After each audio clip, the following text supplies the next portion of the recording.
Hello students, welcome to चालाक study YouTube channel. आज हम अपने एनसीईआरटी सीरीज़ का क्लास 6 का चैप्टर 7 यहाँ पर हम कवर करने वाले हैं। चैप्टर 7 यानी कि अध्याय 7 हम यहाँ पर आज पढ़ेंगे और हमारे पाठ का नाम है अशोक, एक अनोखा सम्राट जिसने युद्ध का त्याग किया। तो स्टूडेंट्स, आपने पहले सम्राट अशोक के बारे में सुना ही होगा। सम्राट अशोक भारतीय इतिहास के एक बहुत ही महान सम्राट रहे हैं। आप लोगों ने कलिंग युद्ध के बारे में तो सुना ही होगा। तो सम्राट अशोक, जब कलिंग का युद्ध सम्राट अशोक ने लड़ा था तो उस युद्ध से सम्राट अशोक आहत हो गए थे और उसमें जो भी घटनाएं उन्होंने देखी थी उसकी वजह से उन्होंने यह प्रण लिया कि इसके बाद वे कभी युद्ध नहीं करेंगे। उन्होंने अपने युद्ध का हमेशा के लिए त्याग कर दिया था। तो सम्राट अशोक के बारे में इस चैप्टर में हम पढ़ने वाले हैं। तो पाठ शुरू करने से पहले अगर आपने इस चैनल को अभी तक सब्सक्राइब नहीं किया है तो पहले इस चैनल को सब्सक्राइब कर लें और बेल आइकन को प्रेस कर लें, क्योंकि अभी एनसीईआरटी हिस्ट्री की हमारी सीरीज़ चल रही है। तो जब भी वीडियोस अपलोड हो तो आपको नोटिफिकेशन समय पर मिल जाए और आपके स्टडी में कोई भी प्रॉब्लम ना आए। ठीक है, तो आइए अपने लेसन को स्टार्ट करते हैं। रोशन के रुपए। जन्मदिन पर रोशन को दादाजी से कड़क नोट मिले। उसने उन्हें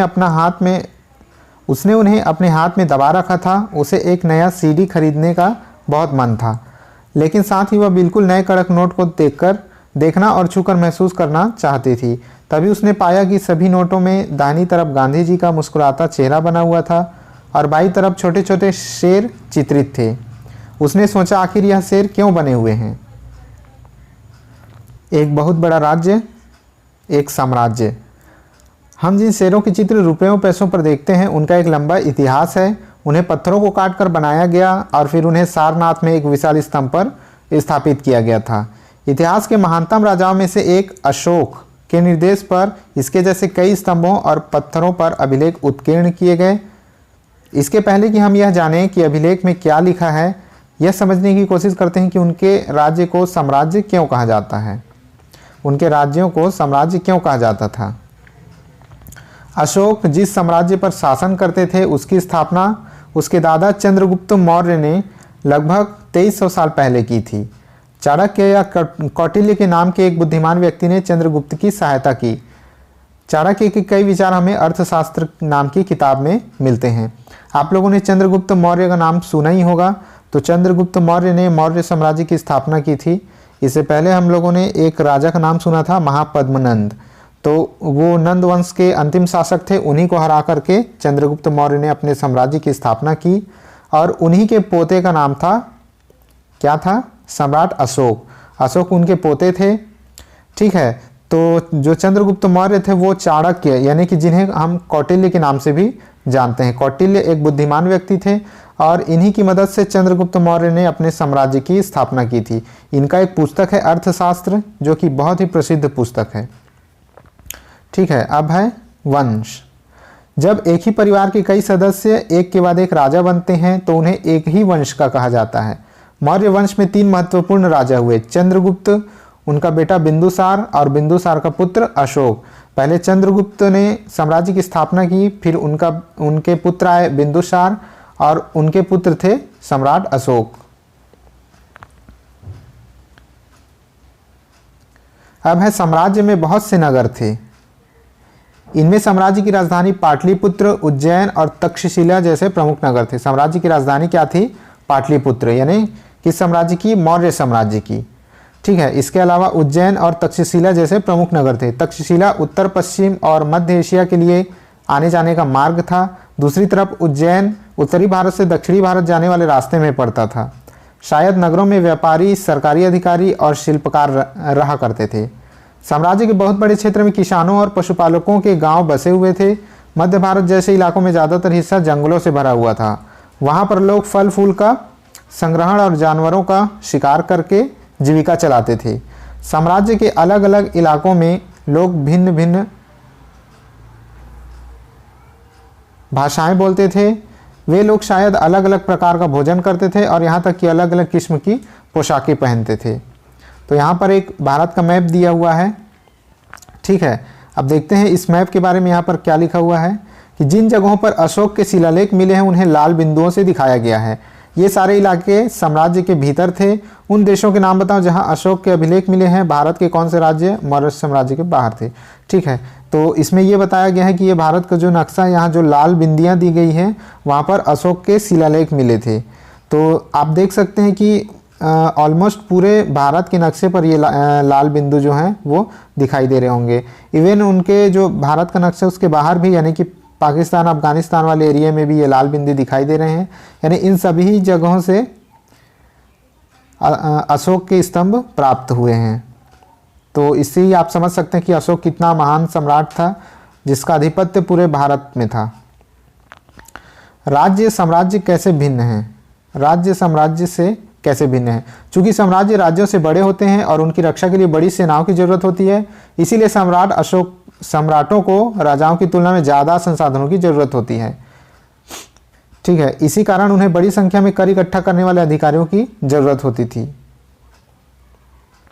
राज्य के राजा होते हैं लेकिन साम्राज्य के सम्राट होते हैं। साम्राज्य का प्रशासन, अब मौर्य साम्राज्य का प्रशासन कैसा था? साम्राज्य का प्रशासन, चूंकि मौर्य साम्राज्य बहुत बड़ा था इसलिए अलग अलग हिस्सों पर अलग अलग ढंग से शासन किया जाता था।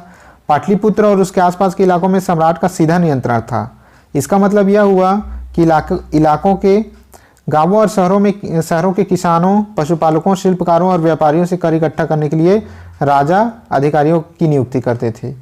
जो राजा के आदेशों का उल्लंघन करते थे, अधिकारी उनको सजा भी देते थे। इनमें से कई अधिकारियों को वेतन राजा के जासूस अधिकारियों के कार्यकलाप पर नजर रखते थे। माफ कीजिएगा, इनमें से कई अधिकारियों को वेतन भी दिया जाता था। संदेशवाहक एक जगह से दूसरी जगह घूमते रहते थे और राजा के जासूस अधिकारियों के कार्यकलाप पर नजर रखते थे।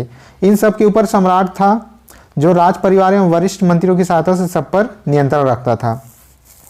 यानी कि जो जहाँ पर राजा रहते थे उसके आसपास के इलाकों में राजा का सीधा नियंत्रण रहता था, लेकिन जो सुदूर इलाके थे वहाँ पर राजा के जो मंत्री वगैरह थे उनका नियंत्रण था। ठीक है, तो मौर्य साम्राज्य के भीतर कई छोटे क्षेत्र या प्रांत थे। इन पर तक्षशिला या उज्जैन जैसी प्रांतीय राजधानियों से शासन किया जाता था।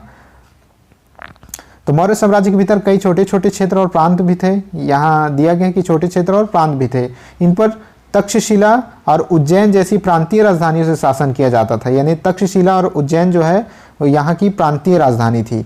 कुछ हद तक पाटलिपुत्र से इन क्षेत्रों पर नियंत्रण रखा जाता था और अक्सर राजकुमारों को वहाँ का राज्यपाल, गवर्नर बनाकर भेजा जाता था। लेकिन ऐसा लगता है कि इन जगहों पर स्थानीय परंपराओं और नियमों को ही माना जाता था। प्रादेशिक केंद्रों के बीच विस्तृत क्षेत्र थे। इनके इलाकों में मौर्य शासक सिर्फ मार्गों और नदियों पर नियंत्रण रखने की कोशिश करते थे जो कि आवागमन के लिए महत्वपूर्ण थे। यहाँ से उन्हें जो भी संसाधन और कर भेंट के रूप में मिलते थे उसे इकट्ठा किया जाता था। उदाहरण के लिए अर्थशास्त्र में लिखा है कि उत्तर पश्चिम कंबल के लिए और दक्षिण भारत सोने और कीमती पत्थरों के लिए प्रसिद्ध था। तो ये जो अर्थशास्त्र है उसमें मौर्य साम्राज्य के बारे में पूरी बातें यहाँ पर लिखी हुई है कि वहाँ की व्यवस्था कैसी थी, वहाँ का रहन सहन कैसा था और साम्राज्य को किस तरह से हैंडल किया जाता था। संभव है कि संसाधन नजराने के रूप में इकट्ठे किए जाते थे। ठीक है, अब नजराना क्या होता है? नजराना, जहाँ कर नियमित ढंग से इकट्ठे किए जाते थे वहीं नजराना अनियमित रूप से जब भी संभव हो इकट्ठा किया जाता था। ऐसे नजराने विविध पदार्थों के रूप में प्रायः ऐसे लोगों से लिए जाते थे जो स्वेच्छा से इसे देते थे। तो नजराना एक तरह का उपहार कहा जा सकता है कि जो बड़े लोग थे वो उपहार स्वरूप राजा को नजराने के रूप में ये संसाधन उपलब्ध कराते थे। अब राजधानी में सम्राट। मेगस्थनीज चंद्रगुप्त के दरबार में पश्चिम एशिया की यूनानी राजा सेल्यूकस निकेटर का राजदूत था। तो जहाँ भी आप लोग मौर्य साम्राज्य के बारे में पढ़ेंगे वहाँ मेगस्थनीज का नाम आपको बिल्कुल मिलेगा। तो मेगस्थनीज चंद्रगुप्त के दरबार में पश्चिम एशिया की यूनानी राजा सेल्यूकस निकेटर का राजदूत था। तो मेगस्थनीज कौन था? सेल्यूकस निकेटर का राजदूत था। मेगस्थनीज ने जो कुछ भी देखा उसका विवरण दिया। यहाँ हम उसके विवरण का एक अंश दे रहे हैं। तो यहाँ मेगस्थनीज के विवरण का एक अंश यहाँ पर दिया हुआ है, इसको आप पढ़ सकते हैं। यहाँ हम उनके विवरण का एक अंश दे रहे हैं। सम्राट का जनता के सामने आने के अवसरों पर शोभा यात्रा के रूप में जश्न मनाया जाता था। उन्हें एक सोने की पालकी में ले जाया जाता था। यानी कि ये कौन कह रहा है, ये मेगास्थनीज विवरण दे रहा है मौर्य साम्राज्य का। उनके अंगरक्षक सोने और चांदी से अलंकृत हाथियों पर सवार रहते हैं। कुछ अंगरक्षक पेड़ों को लेकर चलते हैं। इन पेड़ों पर प्रशिक्षित तोतों का एक झुंड रहता है जो सम्राट के सिर के चारों तरफ चक्कर लगाता है। राजा सामान्यतः हथियारबंद महिलाओं से घिरे होते हैं। वे हमेशा इस बात से डरे रहते हैं कि कहीं कोई उनकी हत्या करने की कोशिश न करे। उनके खाना खाने से पहले खास नौकर उन खाने को चखते हैं। वे लगातार 2 रात एक ही कमरे में नहीं सोते हैं। यानी आप देख सकते हैं उस समय राजा के लिए कितनी कड़क पहरे की व्यवस्था थी। जैसे कि आज के समय में वाई सिक्योरिटी, जेड सिक्योरिटी ये सब होती है, उसी तरह का राजा की सिक्योरिटी उस समय की थी। और पाटलिपुत्र आधुनिक पटना के बारे में, तो पाटलिपुत्र वहाँ की जो राजधानी थी जिसे आज पटना के नाम से जाना जाता है, उसके बारे में। यह एक विशाल और खूबसूरत नगर है। यह एक विशाल प्राचीर से घिरा है जिसमें 570 बुर्ज और 64 द्वार हैं। तो ये सब कौन कह रहा है, ये सब मेगास्थनीज कह रहा है। ये जो मेगास्थनीज के बारे में अभी हम लोगों ने पढ़ा, वो मेगास्थनीज ये सब वहाँ का विवरण दे रहा है। यह एक विशाल और खूबसूरत नगर है। यह एक विशाल प्राचीर से घिरा है जिसमें 570 बुर्ज और 64 द्वार हैं। 2 और 3 मंजिले वाले घर लकड़ी और कच्ची ईंटों से बने हैं। राजा का महल भी काठ से बना है जिसे पत्थर की नक्काशी से अलंकृत किया गया है। यह चारों तरफ से उद्यानों और चिड़ियों के लिए घने बसेरे से घिरा है। ठीक है, राजा द्वारा खाने के पहले खास नौकर उस खाने को क्यों चखते थे, तो आप समझ सकते हैं क्यों चखते रहे होंगे। और अंत में जंगल वाले इलाके आते थे। वहाँ रहने वाले लोग काफ़ी हद तक स्वतंत्र थे। उनसे यह उम्मीद की जाती थी कि वे मौर्य पदाधिकारियों को हाथी, लकड़ी, मधु और मोम जैसी चीज़ें लाकर दें। अशोक एक अनोखा सम्राट। अब यहाँ से शुरू होता है सम्राट अशोक के बारे में हम यहाँ पर पढ़ेंगे। तो अशोक मौर्य वंश के सबसे प्रसिद्ध शासक थे। तो मौर्य वंश का सबसे प्रसिद्ध शासक थे अशोक। वह ऐसे पहले शासक थे जिन्होंने अभिलेखों द्वारा जनता तक अपने संदेशों को पहुँचाने की कोशिश की। अशोक के ज़्यादातर अभिलेख प्राकृत भाषा और ब्राह्मी लिपि में हैं। तो कौन सी भाषा में है, प्राकृत भाषा में ज़्यादातर अभिलेख, और उसकी लिपि क्या है, ब्राह्मी लिपि। ठीक है, भाषा और लिपि में बहुत अंतर होता है। भाषा का संबंध एक तरह से बोलने से है और लिपि का संबंध लिखने से है। ठीक है, तो प्राकृत भाषा और ब्राह्मी लिपि। अब है कलिंग युद्ध का वर्णन करता हुआ अशोक का अभिलेख। तो अशोक ने कई सारे अभिलेख लिखवाए थे, उत्कीर्ण करवाए थे, जिसमें से एक है कलिंग युद्ध का वर्णन करता हुआ अशोक का ये जो अभिलेख है, जिसके बाद उसने युद्ध न करने का प्रण लिया था। अपने एक अभिलेख में अशोक ने यह बात कही कि राजा बनने के 8 साल बाद मैंने कलिंग विजय की थी। लगभग 1.5 लाख लोग बंदी बना लिए गए, 1 लाख से भी ज़्यादा लोग मारे गए। इससे मुझे अपार दुख हुआ। क्यों?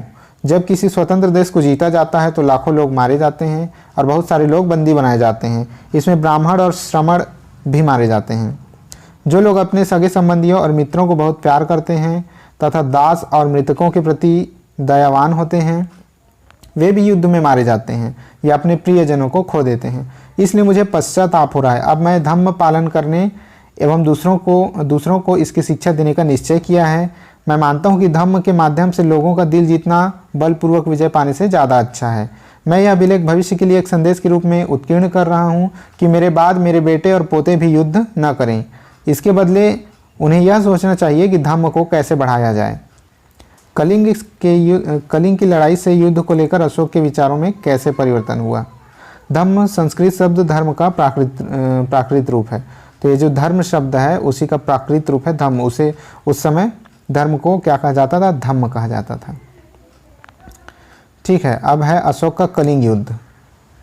अशोक का कलिंग युद्ध। कलिंग तटवर्ती उड़ीसा का प्राचीन नाम है। उड़ीसा को पहले कलिंग के नाम से जाना जाता था।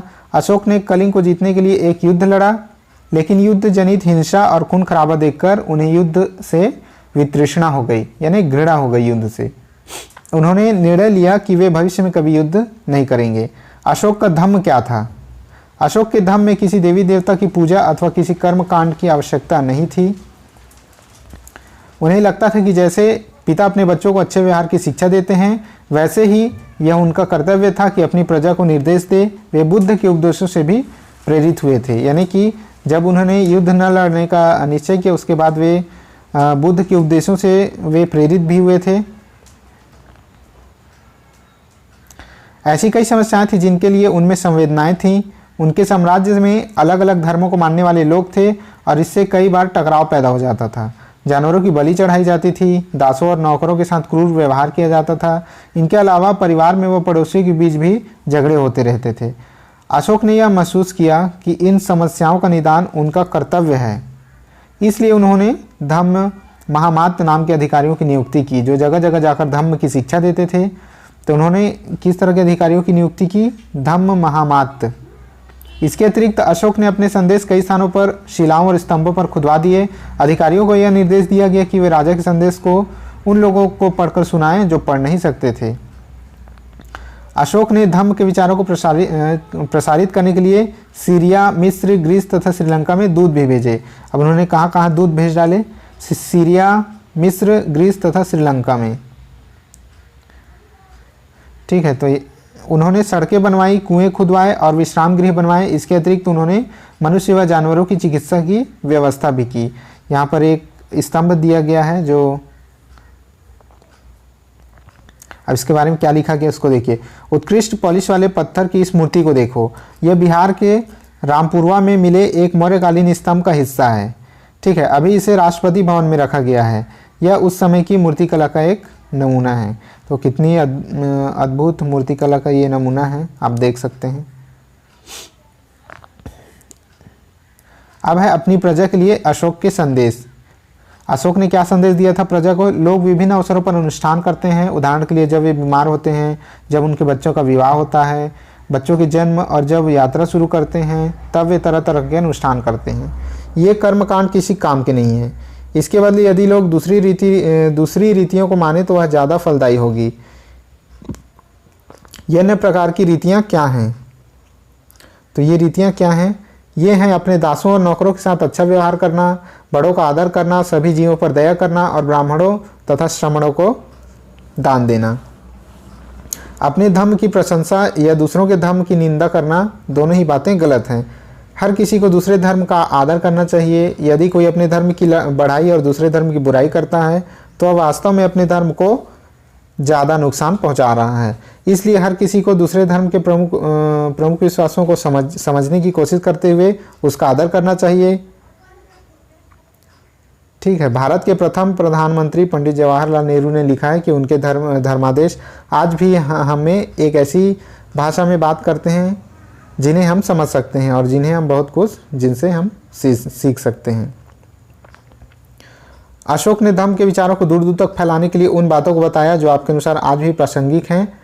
अशोक के संदेश उन हिस्सों को बताओ जो प्रासंगिक हैं। ठीक है, अब यहाँ दिया है ब्राह्मी लिपि। ब्राह्मी लिपि क्या है? आधुनिक भारत की ज़्यादातर लिपियाँ पिछले सैकड़ों वर्षों में ब्राह्मी लिपि से उत्पन्न हुई है। यानी कि आधुनिक भारत की जो ज़्यादातर लिपियाँ जो हैं वो सैकड़ों वर्षों में ब्राह्मी लिपि से ही उत्पन्न हुई है। यहाँ आप अ अक्षर को अलग अलग भाषाओं की लिपियों में देख सकते हैं। तो जो अ अक्षर है वो अलग अलग भाषाओं में इस तरह लिखे जाते हैं। यह है आरंभिक ब्राह्मी लिपि। ठीक है, ये है देवनागरी लिपि जिसमें हिंदी भाषा है। यह है बांग्ला में अ, ये मलयालम और ये तमिल। ये सभी ब्राह्मी लिपि से ही डेवलप्ड हुए हैं। ठीक है, अब है लेसन का जो लास्ट पार्ट यहाँ पर दिया गया है कि अन्यत्र, यानी कि ये भारत के बाहर की बात है। मौर्य साम्राज्य के उभरने से थोड़ा पहले, लगभग 2400 वर्ष पहले, चीन में सम्राटों ने चीन की दीवार का निर्माण शुरू किया। इसे बनाने का उद्देश्य उत्तरी सीमा की पशुपालक लोगों से रक्षा करना था। अगले 2000 वर्षों तक इस दीवार का निर्माण कार्य चलता रहा। साम्राज्य की सीमाएं बदलती रहीं। यह दीवार लगभग 6400 किलोमीटर लंबी है, 6400 किलोमीटर लंबी है। पत्थर और ईंटों से बनी है। इसकी ऊपरी सतह सड़क जैसी चौड़ी है। इस दीवार को बनाने के लिए हजारों लोग काम करना पड़ा, हजारों लोगों को। हर 100-200 मीटर की दूरी पर इस पर निगरानी के लिए बुर्ज बने हुए हैं। पड़ोसी देशों के प्रति अशोक का रवैया चीनी सम्राटों के रवैये से किस तरह भिन्न था? यहाँ पर उपयोगी शब्द दिया गया है जो इस लेसन में आप लोगों ने सुना होगा। साम्राज्य है, राजधानी, अधिकारी, संदेशवाहक, प्रांत, धम्म। ठीक है, इसको पढ़ लीजिएगा। इसके अलावा यहाँ महत्वपूर्ण तिथि एक दी हुई है कि मौर्य साम्राज्य की शुरुआत 2300 साल पहले। तो आज के चैप्टर में बस इतना ही था। यहाँ पर कुछ मानचित्र दिए हुए हैं, तो आप एटलस से देखकर अपने इस मानचित्र को यहाँ पर से मिला सकते हैं। अब यहाँ पर दिया हुआ है रेशम मार्ग। ठीक है, रेशम मार्ग के बारे में आगे आने वाले चैप्टर में पढ़ेंगे, यानी कि सिल्क रूट। रेशम मार्ग किसको कहते हैं? इसको अंग्रेजी में सिल्क रूट के नाम से जाना जाता था। तो रेशम मार्ग वह मार्ग था, इन सभी में ये सभी रेशम मार्ग हैं।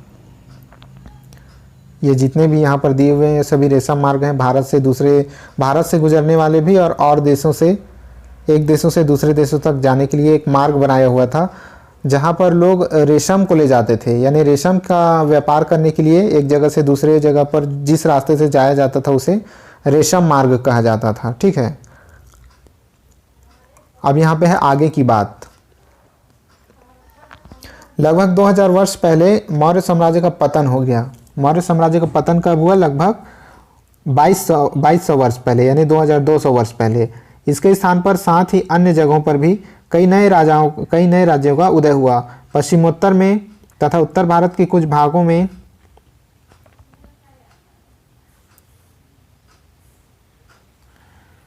करीब 100 सालों तक हिंद यवन राजाओं का शासन रहा।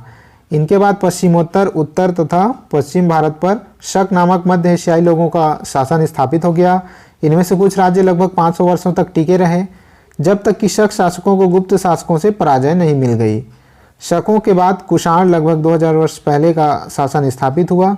अध्याय 9 में तुम कुषाणों के बारे में और अधिक जानोगे। धीरे धीरे आगे आने वाले चैप्टर में इन सभी साम्राज्यों के बारे में आपको डिटेल से पढ़ने को मिलेगा। उत्तर तथा मध्य भारत के कुछ इलाकों में मौर्य सेनानायक पुष्यमित्र शुंग ने एक राज्य की स्थापना की। तो पुष्यमित्र शुंग भी इंपॉर्टेंट नाम है। शुंगों के बाद कण्व वंश तथा कुछ और वंशों का शासन तब तक चला जब तक कि 1700 वर्ष पहले गुप्त साम्राज्य की स्थापना हुई। फिर उसके बाद गुप्त साम्राज्य की स्थापना हुई। हमने देखा कि पश्चिमी भारत के कुछ हिस्सों पर शकों का शासन था। यहाँ पश्चिमी भारत तथा मध्य भारत पर शासन कर रहे सातवाहन शासकों का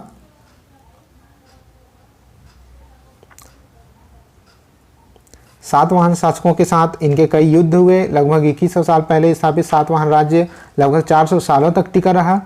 लगभग 1700 वर्ष पहले मध्य तथा पश्चिमी भारत में वाकाटक वंश का शासन स्थापित हुआ। दक्षिण भारत में 2200 से 1800 साल पूर्व के बीच चोलों, चेरों तथा पांड्यों ने शासन किया। आपने इन तीनों की लड़ाइयों के बारे में सुना होगा, चोल, चेर तथा पांड्य।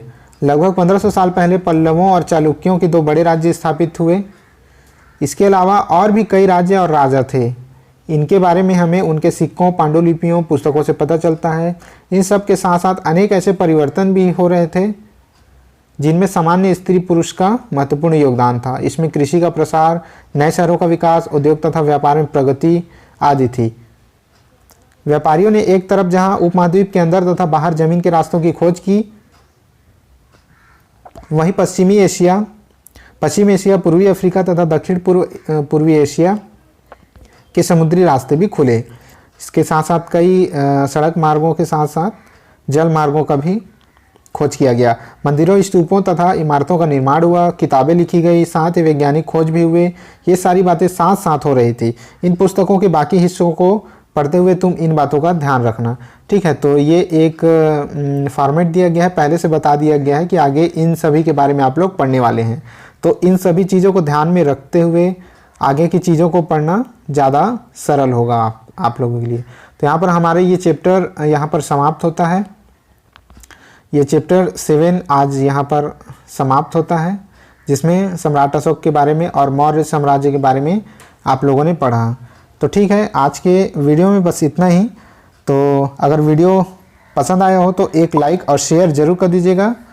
ठीक है, और सब्सक्राइब अगर चैनल को आप लोगों ने नहीं किया है तो चैनल को सब्सक्राइब करके इसे बेल आइकन को प्रेस करके ऑल पर सेट कर लीजिएगा।